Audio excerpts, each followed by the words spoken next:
ನಮಸ್ಕಾರ ಸ್ನೇಹಿತರೆ, ನಿಮಗೆಲ್ಲ ಮಮತೆ ಜೀವನಕ್ಕೆ ಮಮತೆಯ ಸ್ವಾಗತ. ನಾನು ಮಮತಾ ಶಂಕರಿ. ಇವತ್ತು ನಮ್ಮ ಹವ್ಯಕರ ಸಾಂಪ್ರದಾಯಿಕ ಅಡುಗೆ ಕಾಡು ಮಾವಿನ ಹಣ್ಣಿನ ಸಾಸಿವೆ ಅಂತ ಮಾಡ್ತೀವಿ. ಅದನ್ನು ತೋರಿಸ್ತಾ ಇದ್ದೀನಿ.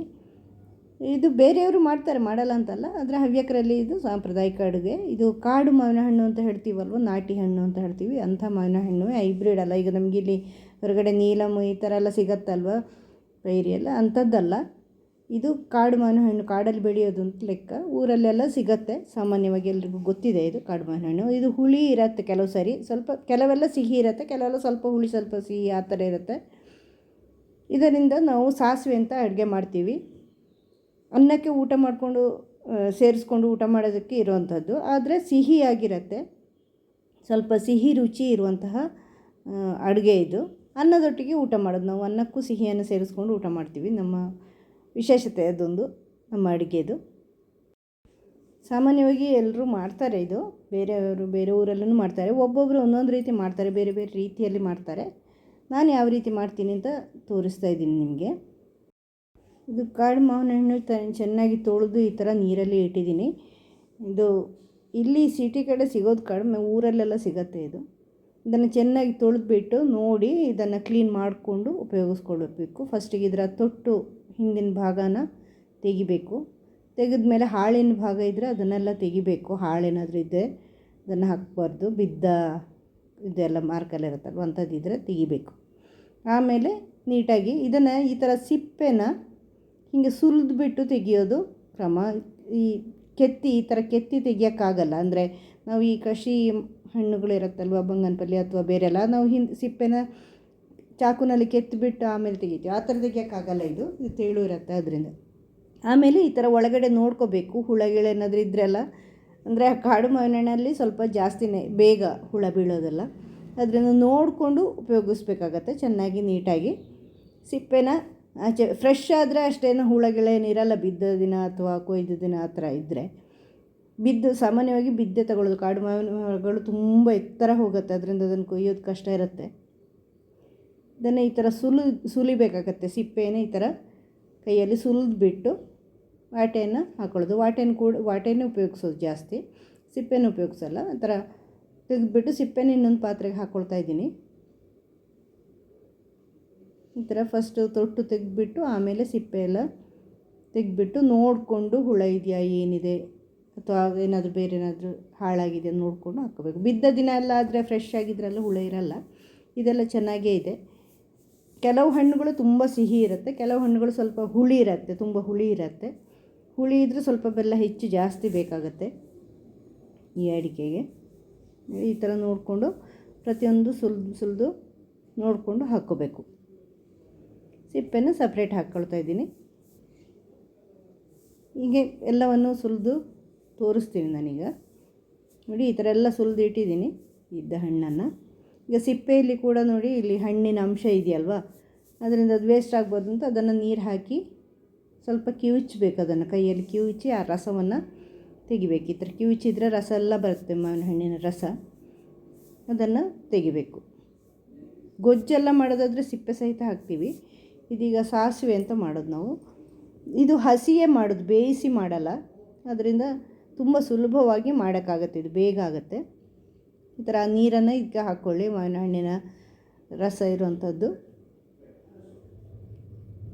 ನೋಡಿ, ಈ ಥರ ನೀರೆಲ್ಲ ಹಾಕಿಬಿಟ್ಟು ಈಗ ಇದಕ್ಕೆ ರುಚಿಗೆ ತಕ್ಕಷ್ಟು ಉಪ್ಪು ಹಾಕ್ಕೊಳ್ತಾ ಇದ್ದೀನಿ. ಹೆಚ್ಚು ಉಪ್ಪು ಬೇಡ, ಅಂದರೆ ಇದು ಸಿಹಿ ಇರುತ್ತೆ, ತುಂಬ ಸಿಹಿ ಮುಂದಾಗಿ ಇರುತ್ತೆ ಈ ಅಡುಗೆ. ಮಾವಿನ ಹಣ್ಣಿನಲ್ಲಿ ಹುಳಿಯಂಶ ಇರುತ್ತಲ್ವ, ಆ ಹುಳಿಯಂಶ ಹೋಗೋಕ್ಕೆ ಹುಳಿಯಂಶ ತಗ್ಗುವಷ್ಟು ಬೆಲ್ಲ ಹಾಕ್ಕೋಬೇಕಾಗತ್ತೆ. ಮತ್ತು ಸಿಹಿ ರುಚಿ ಮುಂದೆ ಬರಬೇಕು. ಸಾಸಿವೆಯಲ್ಲಿ ಸಿಹಿ ರುಚಿ ಇರುತ್ತೆ, ಅದು ನಾವು ಅನ್ನಕ್ಕೆ ಸೇರಿಸ್ಕೊಂಡು ಊಟ ಮಾಡ್ತೀವಿ.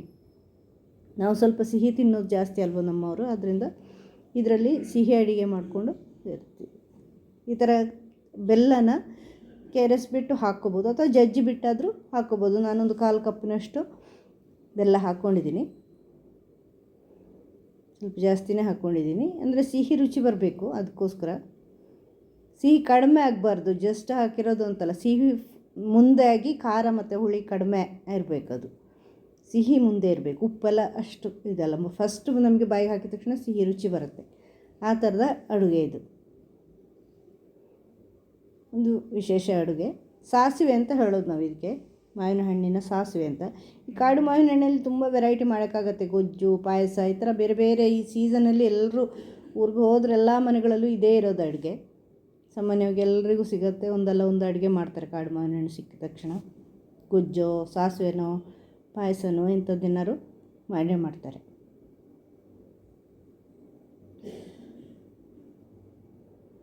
ಈ ಥರ ಬೆಲ್ಲನ ಬೆರೆಸ್ಬಿಟ್ಟು ಹಾಕ್ಕೊಂಡಿದ್ದೀನಿ ಚಿಕ್ಕ ಚಿಕ್ಕದಾಗಿ. ಯಾಕಂದರೆ ಇದನ್ನು ಬಿಸಿ ಮಾಡಲ್ಲ ನಾವು, ಅದರಿಂದ ಹಾಗೆ ಕರಗಬೇಕು. ಅದರಲ್ಲಿ ನೀರು ಹಾಕಿ, ಸ್ವಲ್ಪ ನೀರು ಹಾಕಿ ಇಟ್ಟರೆ ಅದು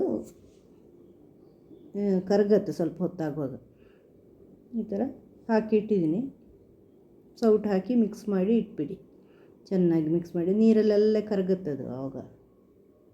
ಇದನ್ನು ಕುದಿಸಲ್ಲ, ಏನು ಬೇಯಿಸಲ್ಲ, ಹಸಿಯೇ ಮಾಡೋದು. ಇದು ಹಸಿ ಅಡುಗೆ, ಅದರಿಂದ ಬೇಗನೂ ಆಗುತ್ತೆ ಮಾಡಿ.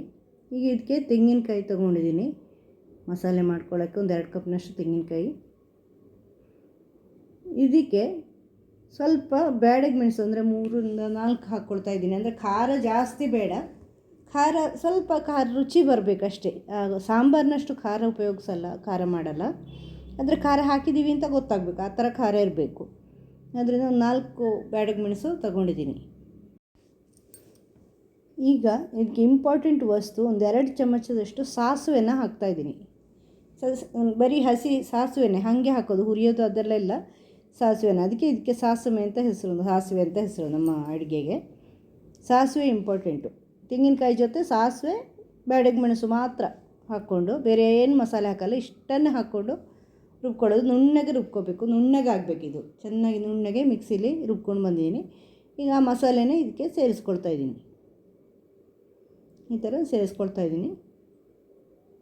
ನಾನು ಚೆನ್ನಾಗಿ ಮಿಕ್ಸ್ ಮಾಡ್ಕೊಳ್ಳಿ. ಒಂದು ಸ್ವಲ್ಪ ನೀರು ಸೇರಿಸ್ಬೋದು, ಆದರೆ ಇದು ದಪ್ಪ ದಪ್ಪ ಬೇಕು.